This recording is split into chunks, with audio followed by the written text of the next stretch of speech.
Hi. എൻ്റെ അമ്മ normally Flipkart, Amazon, Myntra, Meesho, Instagram ഇങ്ങനെ തുടങ്ങിയ എല്ലാ ആപ്പ് പേജും യൂസ് ചെയ്യുകയും അതേസമയം അവിടെ നിന്നൊക്കെ ഡ്രസ്സ് പർച്ചേസ് ചെയ്യുക, തിങ്സ് പർച്ചേസ് ചെയ്യുക, അതൊക്കെ കോമൺ ആയിട്ടുള്ള ഒരു കാര്യമാണ്. പക്ഷേ ഞങ്ങളുടെ അമ്മയ്ക്കും ഒരു അമളി വെച്ചൊരു കഥയാണ് ഞാൻ കാണിക്കുന്നത്. അപ്പോൾ അമ്മ ഒരു ഫേസ്ബുക്കോ ഏതൊരു ഇൻസ്റ്റാഗ്രാം ലിങ്ക് നോക്കി. അപ്പോൾ അവർക്ക് മെസ്സേജ് അയച്ചു ഇതുപോലെ ഈ സാധനം അവൈലബിൾ ആണോ എന്ന് പറഞ്ഞ് മെസ്സേജ് അയച്ചതാണ്. അപ്പം അവർ കുറേ ഡ്രസ്സ് ഇമേജസ് അമ്മയ്ക്ക് അയച്ചു കൊടുത്തു.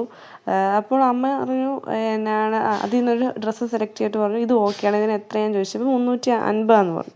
അപ്പം അവർ പറഞ്ഞു ഓക്കെ മാം, നിങ്ങൾ പേയ്മെൻറ്റ് ചെയ്തിട്ട് സ്ക്രീൻഷോട്ട് അയക്കാം. അപ്പോൾ അമ്മ അതുപോലെ 350-ൻ്റെ പേയ്മെൻറ്റ് ചെയ്തിട്ട് സ്ക്രീൻഷോട്ട് അയച്ചു. അപ്പോൾ അവർ പറഞ്ഞു മാം, നിങ്ങളിപ്പം 2 പർച്ചേസ് ചെയ്യുവാണെങ്കിൽ ഷിപ്പിംഗ് കോസ്റ്റ് ഫ്രീ ആയിരിക്കും. അപ്പോൾ അമ്മ വിചാരിച്ചു അത് കൊള്ളാമല്ലോ, 350 ചെയ്തിട്ട് അതിൻ്റെ ഷിപ്പിംഗ് കോസ്റ്റും കൂടി ചെയ്യുമ്പോഴത്തേക്കും ഒരു എമൗണ്ട് ആകും, 400 സംതിങ് ആവും. അപ്പോഴത്തേക്കും അതിനേക്കാളും ഇത് 2 പർച്ചേസ് ചെയ്തായിരുന്നു. ഞങ്ങളമ്മ പിന്നെയും ഒരു 350 രൂപ കൊടുത്തിട്ട് എന്ത് ചെയ്തു, വേറൊരു ചുരിദാറും കൂടി സെലക്ട് ചെയ്തിട്ട് ഇനി ഷിപ്പിംഗ് കോസ്റ്റ് ഫ്രീ ആണല്ലോ എന്ന് ഓർത്ത് ബുക്ക് ചെയ്തു.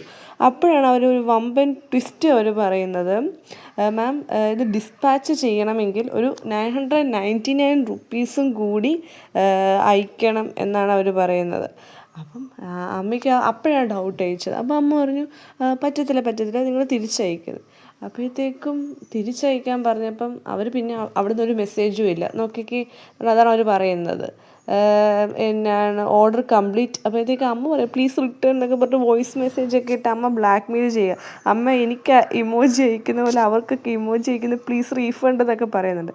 അപ്പോൾ നമ്മൾ എത്ര നല്ല ഓൺലൈൻ ഷോപ്പിംഗ് എക്സ്പേർട്ട് ആണെങ്കിൽ പോലും ഇതുപോലെ കാര്യങ്ങൾ ശ്രദ്ധിക്കുക. നമ്മൾ വാങ്ങിക്കുന്ന സൈറ്റ്, ഇൻസ്റ്റാഗ്രാം പേജ് അല്ലെങ്കിൽ ഫേസ്ബുക്ക് പേജ് അത് പ്രോപ്പർ വാലിഡിറ്റി ഉള്ളതാണോ എന്ന് ചെക്ക് ചെയ്തിട്ട് പർച്ചേസ് ചെയ്യുക. Thank you.